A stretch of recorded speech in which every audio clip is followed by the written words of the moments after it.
Healthy tasty పాలకూర వడియాల recipe అండి ఈరోజు. ఈ హెల్దీ టేస్టీ పాలకూర వడియాలు చాలా ఈజీగా చాలా సింపుల్ మెథడ్లో ఎలా చేసుకోవాలో ఈరోజు నేను చూపిస్తాను. పాలకూర వడియాలు చేయడం కోసం 2 కట్టల పాలకూరను తీసుకొని శుభ్రం చేసుకొని దాన్ని నీళ్ళల్లో బాగా కడిగి డస్ట్ గిట్లా ఏమాత్రం లేకుండా తీసి దాన్నైతే బుట్టకేసుకోవాలి. తర్వాత ఈ పాలకూరను మనము మిక్సీ జార్లో వేసుకొని మెత్తటి పేస్ట్ లాగా మిక్సీ పట్టాలి. ఇది మెత్తటి పేస్ట్లా అయితేనే మనకి వడియాలు గ్రీన్ కలర్లో మంచిగా కలర్ఫుల్గా కనబడతాయి.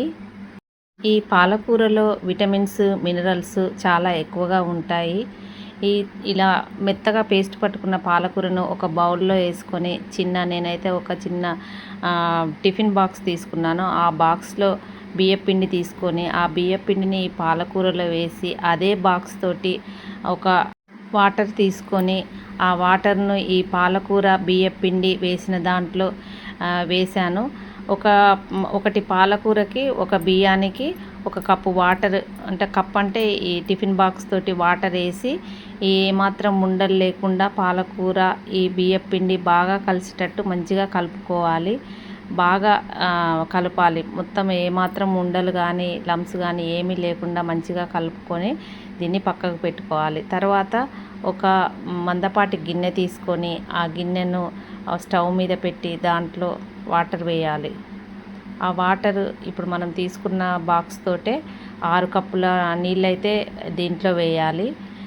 1 కప్పు మనం దాంట్లో పాలకూరలో వేసాము, బియ్యపిండిలో 1 కప్పు వేసాము, దీంట్లో 6 కప్పులు నీళ్లు వేసాము. మొత్తం ఈ బాక్స్ తోటి 8 బాక్సెస్ అయితే అయినాయి. ఈ నీళ్ళల్లో కొద్దిగా జీలకర్ర ఉప్పు వేసి బాగా కలపాలి. కొంచెం చిల్లీ ఫ్లేక్స్, అంటే మనం ఎండుమిరపకాయలు ఇట్లా పొడి చేసుకొని కచ్చపచ్చగా అట్లా దంచినవి కూడా ఇవి వేస్తే చిల్లీ ఫ్లేక్స్ చూడడానికి రెడ్ కలర్, పాలకూర గ్రీన్ కలర్లో వడియాలు వేసినాక మంచి కలర్ఫుల్గా బాగా ఉంటుంది. ఇది కారంగా కూడా ఉంటుంది. ఇలా మనం తయారు చేసి పెట్టుకున్న పాలకూర బియ్యపిండి పేస్ట్ను ఈ మరుగుతున్న నీళ్ళల్లో వేసి బాగా ఉండలు లేకుండా కలపాలి. ఇలా కలుపుతూ ఇది మంచిగా బియ్యపిండి ఉడికేలా చూసుకోవాలి.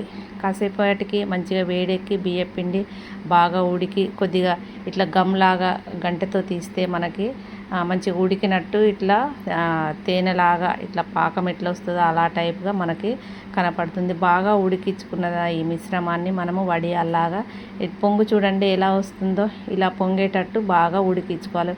బాగా పాలకూర ఉడకకపోతే మనకి ఈ బియ్యపిండి పాలకూర ఉడకనట్టయితే వడియాలు ఇట్లా పగిలిపోతాయి మనం వేసినప్పుడు. అందుకనే ఇది మంచిగా ఉడికించుకోవడం అనేది బాగా ఇంపార్టెంట్ అండి.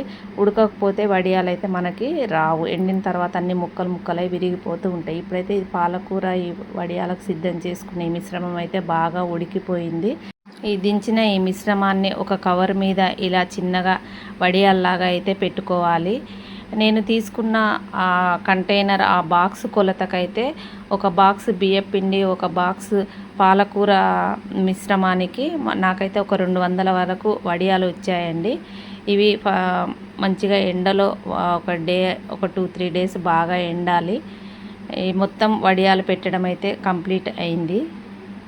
పాలకూరలో vitamin A, vitamin C, vitamin E, vitamin K ఉంటాయి. అంతేకాకుండా ఐరన్, మెగ్నీషియం, కాల్షియం, మినరల్స్ కూడా మనకు ఉంటాయి.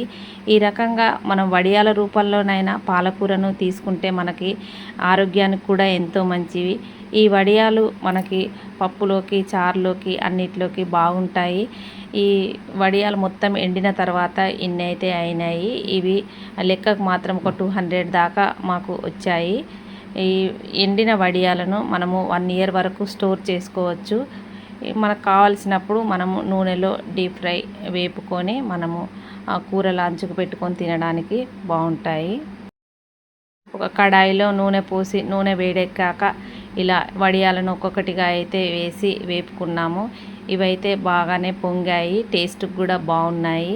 ఈ పాలకూర వడియాల రెసిపీ నచ్చినట్టయితే మీరు కూడా ట్రై చేయండి ఒకసారి. ఇవి హెల్తీకి హెల్తీ, తినడానికి కూడా బాగుంటాయి, రుచికి రుచి బాగుంటుంది. మీరు కూడా ఒకసారి ట్రై చేసి ఎలా ఉన్నాయో కామెంట్ చేయండి. మా ఛానల్ మీకు నచ్చినట్టయితే లైక్ చేయండి, షేర్ చేయండి, సబ్స్క్రైబ్ చేయండి. Thank you for watching.